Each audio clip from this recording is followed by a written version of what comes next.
So science and technology it is. This video is going to be very important for your upcoming UPSC pre and mains, and most importantly it is an eye opener regarding how to actually prepare for this subject. क्योंकि काफ़ी लोग को ये problem होती है, खासकर वो लोग जो कि साइंस बैकग्राउंड के नहीं होते हैं, जो लोग ह्यूमैनिटीज़ बैकग्राउंड के होते हैं, उनको ये लगता है कि साइंस एक टफ सेक्शन है जस्ट बिकॉज उन्होंने प्रीवियसली साइंस को नहीं पढ़ा है. So to calm your nerves I must tell you कि जो मेरा बैकग्राउंड रहा, जो मेरा आईआईटी का बैकग्राउंड रहा, वो साइंस एंड टेक प्रिपेयर करने में बहुत ज़्यादा यूज़फुल नहीं रहा. सो ये चीज़ आप अपने दिमाग से बिल्कुल निकाल दो कि अगर आप नॉन साइंस बैकग्राउंड के हो तो science and tech is not your cup of tea. इस वीडियो में काफ़ी क्वेश्चंस को डिस्कस करूंगा जैसा आप यहाँ पे देख सकते हो. Plus if you are curious enough, science and tech आप काफ़ी ईजिली कवर कर लोगे. मैंने साइंस एंड टेक के लिए सिर्फ एक बेसिक रिसोर्स फॉलो किया था और वो इनफ है. मैं आपको आगे दिखाऊंगा कि उस रिसोर्स को कैसे यूज़ करना है, बट मार्क माई वर्ड कि सिर्फ एक रिसोर्स पढ़िएगा. इसके साथ हम इस वीडियो में the very famous topic the curious case of all of the above option को भी हम डिस्कस करेंगे. बिकॉज बहुत लोग को आप सुनते होंगे कि साइंस एंड टेक में अगर आपको कुछ नहीं आ रहा है तो आप डी मार दो, मतलब ऑल ऑफ द अबव. तो इसमें कितनी सच्चाई है हम ये देखेंगे. स्पेसिफिकली हम ये देखेंगे कि क्या ये ऑप्शन आपके लिए बून का काम करता है या फिर बेन का काम करता है. So let's start. सबसे पहला टॉपिक हम डिस्कस करेंगे कि क्या इंपॉर्टेंस है साइंस एंड टेक का प्री के लिए भी और मेंस के लिए भी. सेकंड हम डिस्कस करेंगे क्या क्या इश्यूज हैं, बेसिकली क्या प्रॉब्लम आती है साइंस एंड टेक को प्रिपेयर करने में. थर्ड मोस्ट इंपॉर्टेंट जो है कि एक्चुअली कैसे प्रिपेयर करें इस सब्जेक्ट को ताकि आपका मेंस भी प्रिपेयर हो जाए और प्री प्रिपेयर हो जाए. फोर्थली हम यूपीएससी 2022 के प्री के पेपर को देखेंगे, उसको एज एन एग्जांपल यूज करेंगे अपनी स्ट्रेटजी को फाइनलाइज करने में. और लास्टली हम देखेंगे कि 2023 के लिए कौन से लेसन्स हैं जो कि हम सीखे हैं. सो द फर्स्ट टॉपिक इज कि क्या इंपॉर्टेंस है यूपीएससी में साइंस एंड टेक का. आप यहाँ पे साइंस एंड टेक का सेक्शन देखिए. 2014 से लेके 2022 तक 9 क्वेश्चन, 10 क्वेश्चन, 6, 13, 11, 12, मतलब ऑन एवरेज आपको 12 से 13 क्वेश्चन देखने को मिलते हैं साइंस एंड टेक में. डेट मीन्स कि काफ़ी इंपॉर्टेंट हो जाता है. और कुछ क्वेश्चंस ऐसे होते हैं ना जिनको आप सेग्रीगेट नहीं कर सकते हो कि साइंस एंड टेक के क्वेश्चन है या फिर किसी और सेक्शन के क्वेश्चन है. फॉर एग्जांपल इस बार नॉन फंजिबल टोकन पे क्वेश्चन आया था, तो उसको आप इकोनॉमी में भी रख सकते हो या फिर साइंस एंड टेक में रख सकते हो. जीएम क्रॉप पे क्वेश्चन आता है तो उसको आप एनवायरमेंट पे रख सकते हो या फिर साइंस एंड टेक में रख सकते हो. तो एक दो क्वेश्चन हर साल इधर उधर होते रहते हैं, बट ऑन एन एवरेज आप ये बोल सकते हो कि 12 से 13 क्वेश्चन आपको साइंस एंड टेक में देखने को मिलेंगे. ये रहा आपका प्री का ट्रेंड. इसके बाद हम मेंस को देखें तो मेंस में आपको ये सिलेबस मेंशन है, ये आपका ब्रॉड सिलेबस है साइंस एंड टेक का. और मेंस में क्वेश्चंस की बात करें तो 2 से 3 क्वेश्चंस आते हैं.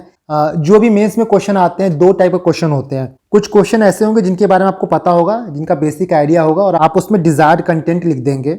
बट जो सेकंड टाइप के क्वेश्चन आते हैं मेंस में, हो सकता है उसमें आपको कम आइडिया हो या फिर बेसिक रफ आइडिया हो, और ये भी हो सकता है कि कोई आइडिया बिल्कुल ना हो कि उस पर्टिकुलर क्वेश्चन में क्या आंसर करना है. सो अगर हम मेंस की बात करें तो आप एक चीज़ देख लेना, जब मैं अभी आगे आपको ट्रेंड दिखाऊंगा यूपीएससी का साइंस एंड टेक के लिए, तो मेंस ना जो है इजी होता है टैकल करना as compare to pre science and tech का पोर्शन. बिकॉज आपके पास स्कोप होता है लिखने का, उसमें कुछ टॉपिक्स आप पढ़ के जाओगे तो आराम से एटलीस्ट 3 में से आप 2 क्वेश्चन के आंसर कर ही दोगे. प्रीवियस ईयर के कुछ क्वेश्चंस देखें तो 2022 में एक सेल्यूलोज का क्वेश्चन आया था, इसको आप एनवायरनमेंट में रखिए या फिर साइंस एंड टेक में रखिए, but one of the worst question था. मुझे नहीं लगता कोई इसको कर भी पाया होगा. इसके बाद दूसरा क्वेश्चन जो आया था वो जेम्स वेब टेलीस्कोप के बारे में था. इसका यूनिक फीचर पूछा था, क्या गोल है और मैनकाइंड को कैसे हेल्प करेगा. तीसरा क्वेश्चन जो था वो था प्रिंसिपल बिहाइंड वैक्सीन डेवलपमेंट. 2021 की बात करें तो डिफेंस से क्वेश्चन पूछा था S-400 के बारे में. दूसरा क्वेश्चन आपका बायोटेक से था, कैसे वो पुअर्स की हेल्प करता है. And the third one is कि नोबेल प्राइज पे क्वेश्चन था, Nobel prize for blue LED. 2020 की बात करें तो नैनोटेक पे क्वेश्चन था, हेल्थ सेक्टर में इसका क्या कंट्रीब्यूशन है, कैसे हेल्प करता है. सेकंड था कि science and tech use in daily life, खासकर एग्रीकल्चर के ऊपर था ये क्वेश्चन. कोविड-19 के बारे में था कि कैसे टेक्नोलॉजी हेल्प की है. 2019 की बात करें तो 2 क्वेश्चन आया था. पहला था इंडियन स्पेस स्टेशन और स्पेस प्रोग्राम के बारे में, and the second one is biotech के बारे में, हाउ बायोटेक हेल्प फार्मर्स. सो यहाँ पे आप देख सकते हो ना कि जो यूपीएससी के मेंस में क्वेश्चंस आते हैं उनके कुछ सेट पैटर्न होते हैं. इनके बारे में आगे बात करूंगा. सो जो सेकंड टॉपिक आता है वो ये आता है कि सबसे बड़ा इशू क्या है साइंस एंड टेक को पढ़ने में. The most peculiar issue is कि आपके पास कोई सिंगल रिसोर्स नहीं है जिसको आप पढ़ के ये बोलो कि मेरा साइंस एंड टेक हो गया. कोई रिसोर्स है भी तो वो बहुत बल्कि है, और बल्कि के साथ साथ जो उनकी लैंग्वेज है बहुत कॉम्प्लिकेटेड है. आप नॉन साइंस बैकग्राउंड के, साइंस बैकग्राउंड के स्टूडेंट्स को भी आप पढ़ने के लिए दो, वो भी नहीं समझ पाएंगे. सो साइंस एंड टेक के लिए कोई भी बल्कि बुक पढ़ना सिर्फ टाइम की वेस्टेज है. तो जब सिंगल रिसोर्स नहीं है तो क्या हमको मल्टीपल रिसोर्स यूज करना है? तो इसका आंसर है अ बिग नो. जो रिसोर्स मैं आपको आगे बताऊंगा सिर्फ आपको वही रिसोर्स यूज करना है, उसके अलावा कोई और रिसोर्स भूल के भी यूज मत करिएगा, specifically for science and tech, because science and tech एक टेक्निकल सब्जेक्ट है। उसके लिए अगर आप कोई स्पेशलाइज्ड बुक पढ़ने जाओगे तो इनपुट टू आउटपुट रेशियो बहुत पुअर मिलेगा। Then the million dollar question is कि हाउ टू प्रिपेयर। जब कोई सिंगल रिसोर्स नहीं है बल्कि रिसोर्स यूज नहीं करना है, मल्टीपल रिसोर्स यूज नहीं करना है, तो आखिर साइंस एंड टेक को प्रिपेयर कैसे किया जाए। देखिए साइंस एंड टेक को बेसिकली हम दो पार्ट में डिवाइड करते हैं, एक प्री के लिए, दूसरा मेंस के लिए। मेंस को एज कम्पेयर टू प्री जैसा मैंने बताया कि सिंपल है और इसका अप्रोच काफ़ी इजी है, तो इसको हम लेक्चर में बाद में कवर करेंगे। सबसे पहले हम प्रीलिम्स को देखते हैं। प्रीलिम्स में देखिए किस टाइप क्वेश्चंस आते हैं साइंस एंड टेक में। कुछ क्वेश्चंस ऐसे होते हैं जो आपके रिसोर्स से डायरेक्टली आ जाते हैं, तो इनको टैकल करने में ज़्यादा प्रॉब्लम नहीं होती है। कुछ क्वेश्चंस ऐसे होंगे जो आपके कॉमन सेंस से सॉल्व होंगे और आपके पेरीफेरी नॉलेज से सॉल्व होंगे। पेरीफेरी नॉलेज मीन्स कि कोई क्वेश्चन आपको एग्जाम में आता है तो हो सकता है डायरेक्टली आपने उसको ना पढ़ा हो, बट कोई और टॉपिक पढ़ा होगा आपने तो वहाँ से उसका आंसर निकल के आ जाता है। तीसरे टाइप के क्वेश्चंस होते हैं जिनका आंसर होता है ऑल ऑफ द अबव, और जो लास्ट टाइप होता है उसमें आपको कोई आइडिया नहीं होता। सो इनकी हम बात ही नहीं करेंगे कि इनको आप कहाँ से पढ़िए। जिनका आपको आइडिया नहीं होता वो आप छोड़ दीजिए, वहाँ पे वाइल्ड गेस लगाने का मतलब नहीं होता अगर आप कोई भी ऑप्शन एलिमिनेट ना कर पाएँ। सो इनकी बात नहीं करना है, बट अगर आप इन तीनों सेक्शन को अच्छे से प्रिपेयर कर लेते हो तो 12 में से एटलीस्ट आपका 9 से 10 क्वेश्चन यहाँ पे सॉल्व हो जाता है। नाउ हमको ये तो समझ में आ गया कि कुछ क्वेश्चंस ऐसे हैं जो हमारे रिसोर्स से आएंगे, बट बाकी ये दो सेक्शन उनको कैसे प्रिपेयर किया जाए, कैसे कॉमन सेंस डेवलप किया जाए, कैसे पेरिफेरी का नॉलेज डेवलप किया जाए, और ऑल ऑफ द अबव का जो एक टेक्निक है उसको कैसे डेवलप किया जाए, इसकी बात हम लेक्चर में आगे करेंगे। सो जो रिसोर्स की मैं बात कर रहा था, दी वन एंड ओनली रिसोर्स आपको करंट अफेयर की मैगजीन यूज करनी है। मैंने जो प्रेफर की है विजन आईएएस की मंथली मैगजीन है। आप कोई और मैगजीन भी यूज कर सकते हो, बट मैंने 3 बार यूपीएससी का प्री दिया है और तीनों बार प्री में मेरे काफी अच्छे मार्क्स आए हैं। सो उस बेसिस पे आई कैन अश्योर यू कि आप विजन की मंथली मैगजीन पे रिलाई कर सकते हो। इसके बाद जो दूसरा सोर्स है जो आपको हर सब्जेक्ट के लिए पढ़ना है, ना कि सिर्फ साइंस के लिए, वो है आपका प्रीवियस ईयर क्वेश्चंस। और ये प्रीवियस ईयर क्वेश्चंस ही आपका कॉमन सेंस डेवलप करेगा, पेरिफेरी का नॉलेज डेवलप करेगा, और ये भी बताएगा कि कैसे all of the above apply करना है। And the third one is कि बहुत लोग बोलते हैं कि एनसीईआरटी पढ़ें कि ना पढ़ें 6 से लेकर 12 तक। तो देखिए आपको जनरल साइंस के लिए पूरी एनसीईआरटी पढ़ने की जरूरत नहीं है। आप मेरे नोट्स पढ़ सकते हो एनसीईआरटी के। आप मेरे टेलीग्राम चैनल पे जाओगे, वहां पे आप सर्च करोगे साइंस एनसीईआरटी, आपको क्लास 6 से लेकर क्लास 12 तक की नोट्स मिल जाएगी। मेरे हैंड रिटन नोट्स हैं, उनको डाउनलोड कर लीजिए। और उसमें जो बेसिक साइंस के क्वेश्चन आते हैं ना, प्रोकैरियोटिक, यूकैरियोटिक, सेल वॉल के क्वेश्चन होते हैं, लाइट ईयर का क्वेश्चन आता है, प्रेशर कुकर का जो क्वेश्चन था, ये सारे जो बेसिक साइंस के क्वेश्चन है वहां से आपके सॉल्व हो जाएंगे। इसके साथ क्लास 12 की बायो की एनसीईआरटी आती है, उसके लास्ट के 4 चैप्टर बहुत इंपॉर्टेंट हो जाते हैं, तो उनके नोट्स मैंने प्रिपेयर किए हैं। ये आप देख सकते हो 14 पेज का नोट्स है। ये भी आपको मेरे टेलीग्राम चैनल पे मिल जाएगा। मेरे टेलीग्राम चैनल का लिंक आपको डिस्क्रिप्शन बॉक्स में मिल जाएगा। सो इस नोट्स को आप रेफर कर लेना, उसके बाद आपको एनसीईआरटी को पढ़ने की बिल्कुल जरूरत नहीं है। You can comfortably avoid NCERT. So moral of the story is कि जो एक रिसोर्स की मैं बात कर रहा था वो है करंट अफेयर की मैगजीन। मैंने विजन की रेफर की थी। आपको जो सुटेबल लगे, जो कंफर्टेबल लगे, वो आप रेफर कर सकते हो। नॉन नेक्स्ट हम 2022 के पेपर को देखेंगे, और जो मैंने क्राइटेरिया बताया यहाँ पे आपको कि कुछ क्वेश्चन आपके रिसोर्स से हो जाएंगे, कुछ कॉमन सेंस से हो जाएंगे, कुछ ऑल ऑफ द अबव से हो जाएंगे। सो इनको कैसे अप्लाई करना है, कहाँ अप्लाई करना है, इसको देखेंगे। इससे आपको एक बेसिक आइडिया होगा कि साइंस एंड टेक को कैसे अप्रोच किया जाता है, and this will help you to prepare for 2023। So the first point is कि डायरेक्टली फ्रॉम योर रिसोर्स। कुछ क्वेश्चन 2022 में ऐसे आए थे जो विजन की मैगजीन में डायरेक्टली मेंशन थे। जैसे आप इस क्वेश्चन को देखो, वेब 3.0 के बारे में है। यहाँ पे आप देख सकते हो वेब 3.0 के बारे में विजन में मेंशन था। नेक्स्ट हम देखते हैं यहाँ पे फ्रैक्शनल ऑर्बिटल बॉम्बार्डमेंट सिस्टम। इस क्वेश्चन को भी आप यहाँ देख सकते हो, fractional orbital bombardment system. Next देखिए, यहाँ पे क्यूबिट्स के बारे में पूछा था। फेयरली सिंपल क्वेश्चन था। स्टिल अगर आपको ये देखना है कि मैगजीन में कहाँ मेंशन था, तो आप यहाँ देख सकते हो, quantum computing use qubits. Next question आपका बी सेल और टी सेल को लेके था। सो यहाँ पे देखिए आप, मेंशन है बी सेल और टी सेल। सो 2022 में जो 11 क्वेश्चन आए थे साइंस एंड टेक के, उसमें से 4 क्वेश्चन ऐसे थे जो डायरेक्टली विजन की मैगजीन में मेंशन थे।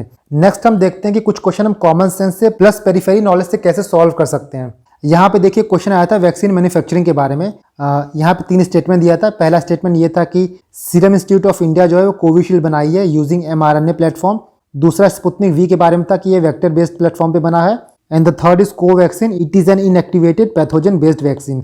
सो यहाँ आपसे पूछा था कि कौन सा सही है, कौन सा गलत है। जो एक ट्रेंड चला आ रहा है कि कोई भी साइंस एंड टेक का क्वेश्चन देखिए और आप डी मार दीजिए ऑल ऑफ द अबव। यहाँ पे आप ये करते तो आपका ये गलत हो जाता। इवन दो विजन में वैक्सीन के बारे में मेंशन था, बट मैंने ये आर्टिकल पढ़ा था, वहाँ से आप इसको सॉल्व नहीं कर पाते। इसी पॉइंट पे आपकी पेरिफेरल नॉलेज की बात आती है। जब भी आप वैक्सीन के बारे में पढ़ते, चाहे यहाँ पढ़ते या फिर किसी और मैगजीन में पढ़ते, तब आपको definitely Covishield, Sputnik V, Covaxin, mRNA based, DNA based, vector based, इन सारे टाइप ऑफ वैक्सीन के बारे में आपको पढ़ना पड़ेगा। अगर आपके आर्टिकल में ये सब चीज़ें मेंशन नहीं है तो आप इसको गूगल करिए और शॉर्ट नोट्स प्रिपेयर करिए। बिकॉज ये सब चीज़ें बहुत न्यूज़ में रही थी, इतनी न्यूज़ में रही थी कि आप चाह के भी अवॉइड नहीं कर सकते थे। सो ऐसे क्वेश्चन जो आपके एकदम सामने है ना, उनको प्रिपेयर करना होता है। जब भी आप वैक्सीन के बारे में पढ़ते तो इन सारी चीज़ों को बट नेचुरल आप पढ़ते, and the best way to prepare this topic is through mind map. उससे चीज़ें आपको याद रहती हैं। जैसा आप ये देख सकते हो, मैंने माइंड मैप प्रिपेयर किया था बायोटेक के बारे में। इस पर्टिकुलर पीडीएफ को भी मैं अपने टेलीग्राम चैनल पर डाल दूंगा। इस पेज में आपको बहुत सी इंफॉर्मेशन मिल जाएगी। यहाँ पे इम्यून रिस्पांस के बारे में था, जैसा यहाँ पे देख सकते हो स्पाइक प्रोटीन के बारे में। स्पाइक प्रोटीन क्या होता है, ACE2 रिसेप्टर भी क्वेश्चन में पूछा जा चुका था, टी सेल बी सेल पूछा जा चुका था, ट्रांसक्रिप्शन ट्रांसलेशन क्या होता है, क्रिस्पर टेक्नोलॉजी क्या होता है, टाइप ऑफ जीन एडिटिंग कई बार क्वेश्चन में पूछा जा चुका है, 3 पेरेंट बेबी के बारे में पूछा जा चुका है, GMO के बारे में पूछा जा चुका है। इसके बाद आप यहाँ देखो जीन थेरेपी के बारे में पूछा जा चुका है। चीज़ों को समझने के लिए मैंने एक बेसिक डायग्राम बनाया था कि कैसे वैक्सीन काम करती है। यहाँ पे आप देख सकते हो वैक्सीन डेवलपमेंट के बारे में। यहाँ पे लाइव एटेन्यूएटेड वैक्सीन क्या होता है, इनएक्टिवेटेड वैक्सीन क्या होता है, mRNA वैक्सीन क्या होता है, DNA बेस्ड वैक्सीन क्या होता है, वेक्टर वैक्सीन क्या होता है, टॉक्सॉइड वैक्सीन क्या होता है। इसके साथ आप एग्जांपल्स देखिए, जैसे लाइव एटेन्यूएटेड वैक्सीन जो है वो MMR के लिए, मीजल मम्स रूबेला के लिए यूज होता है, स्मॉल पॉक्स के लिए यूज होता है, चिकन पॉक्स के लिए यूज होता है। इनएक्टिवेटेड वैक्सीन आप देखिए हेपेटाइटिस A के लिए यूज होता है, पोलियो के लिए, कोवैक्सीन के लिए यूज होता है। mRNA वैक्सीन आपका फाइजर के लिए, मॉडर्ना के लिए यूज होता है। DNA बेस्ड वैक्सीन आपका ज़ाइकोट डी है। वेक्टर वैक्सीन देखिए जॉनसन एंड जॉनसन है, कोविशील्ड है। कोविशील्ड में किसका वायरल वेक्टर यूज किया गया है, तो चिंपांजी का वायरल वेक्टर यूज किया गया है, जो कि है एडिनो वायरस। mRNA वैक्सीन क्या होता है, जो बेसिक ट्रेडिशनल वैक्सीन होते हैं उनमें ये होता है कि एंटीजन बॉडी में जाता है, उसके खिलाफ बॉडी जो है वो एंटीबॉडी बनाती है। बट mRNA वैक्सीन में क्या होता है कि जो वायरस का RNA सीक्वेंस है उसको हम लोग डायरेक्टली सेल में इंजेक्ट करते हैं। सो आप भी इस तरह से कोई पेरिफेरल टॉपिक है, वैक्सीन पढ़ रहे हो, तो वैक्सीन के बारे में अगर कोविशील्ड के बारे में, सीरम इंस्टीट्यूट के बारे में नहीं दिया तो उसके लिए आप अलग से नोट्स प्रिपेयर करिए। बिकॉज हो सकता है क्वेश्चन कई बार आप जो पढ़ें उससे ना आए बट उससे रिलेटेड आ जाए। जैसे एक एग्जांपल मैं और देता हूँ कि अभी चीता को इंट्रोड्यूस किया गया है इंडिया में, तो ऐसा नहीं कि सिर्फ आप चीता के बारे में पढ़िए, उसके अलावा जो बिग कैट फैमिली है उनमें कौन कौन से जानवर आते हैं उनके बारे में पढ़िए, उनके IUCN स्टेटस के बारे में पढ़िए, उनके हैबिटेट के बारे में पढ़िए, उनके कंजर्वेशन एफर्ट के बारे में पढ़िए। आप इस तरह चीज़ों को पढ़ोगे तो आप डॉट को कनेक्ट कर पाओगे, प्लस आपकी एक होलिस्टिक तैयारी होगी। सो आई होप कि my message is quite crystal and clear कि आपको कैसे अपना पेरिफेरल नॉलेज को इंक्रीज करना है। नेक्स्ट हम देखते हैं कॉमन सेंस से कैसे क्वेश्चन सॉल्व किए जाते हैं। इस क्वेश्चन में आपसे सोलर्स के बारे में पूछा था। देखिए कई बार होता है ना कि लोगों को 7 स्टेटमेंट देख के लगता है कि काफी टफ है, बट जितना ज्यादा स्टेटमेंट रहता है उतना इजी क्वेश्चन हो जाता है, बिकॉज आपके पास काफी स्कोप रहता है चीजों को एलिमिनेट करने का। सारे स्टेटमेंट को आप छोड़ो, बस सेकंड स्टेटमेंट देखो। यहाँ पे लिखा है कि tsunami could occur at equatorial region. आपने ज्योग्राफी पढ़ा होगा, बेसिक ज्योग्राफी भी पढ़ा होगा, तो आपको पता होगा कि सुनामी कैसे अकर होता है। सो अगर आपका 2 स्टेटमेंट गलत हो जाता है तो आपका ये ऑप्शन कट गया, ये ऑप्शन कट गया, ये ऑप्शन कट गया, आपका आंसर बचा सी। बाकी 5th को भी देख सकते हो कि forest fire could take place over much of the planet, ये भी डायरेक्टली लिंक नहीं होता है। सो इस क्वेश्चन को अपने कॉमन सेंस से, अपने प्रीवियस नॉलेज से आराम से सॉल्व कर लेते। यहाँ पे देखिए क्वेश्चन पूछा था आपसे कि which of the following considered as short range devices. यहाँ पहला आपको दिया था CCTV, दूसरा दिया था RFID radio frequency identification, and third था कि wireless local area network. Previous year question आप यहाँ पे लगाते तो इस क्वेश्चन को बहुत इजीली सॉल्व कर लेते, बिकॉज UPSC ने कई बार शॉर्ट रेंज टेक्नोलॉजीज के बारे में पूछा है, चाहे ब्लूटूथ हो गया, लाईफाई हो गया, NFC हो गया। शॉर्ट रेंज डिवाइसेस बेसिकली वो होते हैं जिनकी फ्रीक्वेंसी कम होती है, जो कम पावर कंज्यूम करते हैं और जिसमें इंटरफेरेंस कम होता है। सो ये तीनों डिवाइस जो है वो शॉर्ट रेंज डिवाइसेज हैं। इसके आंसर हो जाएगा D। Now let's move on to third one, all of the above के बारे में बात करते हैं। यहाँ पे ये बेसिकली बून है या फिर बेन है। कई लोग इसको बून समझते हैं, बट मुझे लगता है कि अगर आप ये सोच के एग्जाम में जाते हो कि साइंस सेंटर का कोई भी क्वेश्चन आएगा उसमें अगर D ऑप्शन होगा तो मैं वही मार के आ जाऊंगा, तो सबसे बड़ी आप गलती कर रहे हो। कई बार आप ये देखोगे कि क्वेश्चन D होता है बट उसके पीछे कुछ लॉजिक होता है, आप हवा में गेस नहीं मार सकते हो। फॉर एग्जांपल मान लीजिए यहाँ पे क्वेश्चन नंबर 33 था, SaaS के बारे में था, सॉफ्टवेयर एज अ सर्विस के बारे में था। मुझे नहीं पता इसमें से कौन सा ऑप्शन सही है, हो सकता है इसमें D सही हो, तीनों स्टेटमेंट सही हो, बट यहाँ मुझे कोई आइडिया नहीं है और तीनों स्टेटमेंट को पढ़ के भी मैं कुछ एलिमिनेट नहीं कर पा रहा हूँ। सो जस्ट बिकॉज कि मैं कुछ एलिमिनेट नहीं कर पा रहा हूँ और ये साइंस सेंटर का क्वेश्चन है तो मैं इसमें D नहीं मारूंगा, बिकॉज हो सकता है कि मेरा ये क्वेश्चन सही हो जाए बट बाकी क्वेश्चन गलत हो जाए। D आप किन ऑप्शन से मार सकते हैं और क्यों मार सकते हैं। जैसे यहाँ पे एक एग्जांपल देखिए, आप 3D प्रिंटिंग के बारे में पूछा था कि कहाँ कहाँ यूज हो सकता है। आप इन 5 स्टेटमेंट को पढ़िएगा तो आपको पता चलेगा कि 3D प्रिंटिंग कहीं ना कहीं यूज किया जा सकता है। 3D प्रिंटिंग एक फ्यूचरिस्टिक एक इमर्जिंग टेक्नोलॉजी है। इसका जो स्कोप है बहुत वास्ट है। हो सकता है ये जो क्वेश्चन फ्रेम किया गया हो तब यूज ना कर पाए, बट इसका आंसर की आते आते वो चीज़ें डेवलप हो गई हो, इसीलिए ऐसे क्वेश्चंस में UPSC रिस्क नहीं लेता है। दैट इज वाई इसका आंसर D होगा। सारे स्टेटमेंट यहाँ पे सही है, हर जगह यूज कर सकते हैं। Same goes for carbon nano tube. यहाँ भी ये पूछा था कि कहाँ यूज हो सकता है, इसका भी एप्लीकेशन वास्ट है। सो इसका आंसर भी D होगा, ऑल ऑफ द अबव। हर जगह यूज किया जा सकता है जितना स्टेटमेंट में दिया है। देखिए यहाँ पे ना आपको एग्जामिनर का माइंडसेट समझना होगा। ये चीजें खोजना बहुत ईजी है कि कार्बन नैनोट्यूब कहाँ कहाँ यूज होता है एज कम्पेयर टू ये खोजना कि कहाँ नहीं यूज होता है। So examiner rarest of the rare case में दे सकता है कि कहाँ नहीं यूज होता है। नहीं तो आप कहीं भी पढ़ोगे, किसी भी फील्ड में पढ़ोगे, कार्बन नैनोट्यूब का यूज होता है। और जैसा मैंने बताया कि इस पे और वर्क हो रहा है। सो कल क्या हो जाएगा, कल कौन सी न्यूज आ जाएगी हमको नहीं पता होता है। फॉर एग्जाम्पल हो सकता है कि आज बायोकेमिकल सेंसर में इसको यूज ना कर सके, बट कल को अगर हम लोग ऐसा कार्बन नैनोट्यूब डेवलप कर दिए जो कि बायोकेमिकल सेंसर में यूज कर सके, तब यूपीएससी का की गलत हो जाएगा। सो यूपीएससी ये रिस्क नहीं लेता है और सेफ खेलता है। नेक्स्ट देखिए, जो मैंने बोला ना कि ऑल ऑफ द अबव जो ऑप्शन है वो बून का काम करता है या फिर बेन का काम करता है। मुझे लगता है जहां पे ऑल ऑफ द अबव नहीं दिया गया है वो क्वेश्चन सॉल्व करना आपके लिए ज्यादा इजी हो जाएगा। जैसा आप 98 क्वेश्चन नंबर को देखिए, इस क्वेश्चन में भी नैनो पार्टिकल के बारे में बात हो रहा है और हो सकता है कि यहाँ पे 1 2 3 दिया होता तो हम लोग इसी को मार के आ जाते हैं, बिकॉज इसका जो एप्लीकेशन है वो बहुत वास्ट है। बट यहाँ पे 1 2 3 नहीं दिया है, दैट मीन्स कि कोई ना कोई एक स्टेटमेंट यहाँ पे गलत है। आपको वही एक गलत स्टेटमेंट को पकड़ना है। आप पहला स्टेटमेंट देखिए, other than those made by humans nano particle do not exist in nature. काफी स्टडी स्टेटमेंट है और यहाँ पे काफी कॉन्फिडेंटली बोला जा रहा है कि एग्जिस्ट करता ही नहीं है नेचर में। बट वहीं पे आप 2 और 3 को देखिए, यहाँ पे सम की बात की गई है। तो यहाँ पे कोई चीज बहुत पुख्ते से नहीं बोला जा रहा है। डेट मीन्स कि आपका 1 गलत हो जाएगा, 2 और 3 आपका सही ऑप्शन होगा। इसी तरह 99 देखिए, डीएनए बार कोडिंग के बारे में बोला गया। थोड़ा बेसिक नॉलेज यहाँ पे लगाइए। बार कोडिंग एक टर्म है। यहाँ पे बारकोड को आप देखते होगे तो बारकोड किस लिए यूज होता है, उसमें प्रोडक्ट का इन्फॉर्मेशन होता है। सो यहाँ भी वही काम होगा। यहाँ पे आपको कॉमन सेंस लगाना है बेसिकली। आप दूसरा स्टेटमेंट देखिए, distinguish among species that look alike. Barcode का काम ही होता है कि एक चीज को दूसरे चीज से अलग करना। सो दूसरा स्टेटमेंट आपका सही हो जाएगा। तीसरा देखिए, आइडेंटिफाई अनडिजायरेबल एनिमल और plant material in a processed food. यहाँ भी आपसे आइडेंटिफाई करने के लिए ही बोल रहा है। सो 2 और 3 सही है, बट ये देखिए पहला statement, assess the age of plant and animal. यहाँ भी अगर आपका 1 2 3 दिया गया होता ना, तब कंफ्यूजन बढ़ जाती कि तीनों हो सकता है सही हो। बट यहाँ पे 1 2 3 नहीं दिया गया है और 2 और 3 हमको पढ़ने से सही लग रहा है, बिकॉज वो नेम वो सजेस्ट कर रहा है। सो 1 के सही होने के बहुत कम चांसेस हैं एज कम्पेयर टू 2 और 3। सो इसका आंसर हो जाएगा डी 2 एंड 3।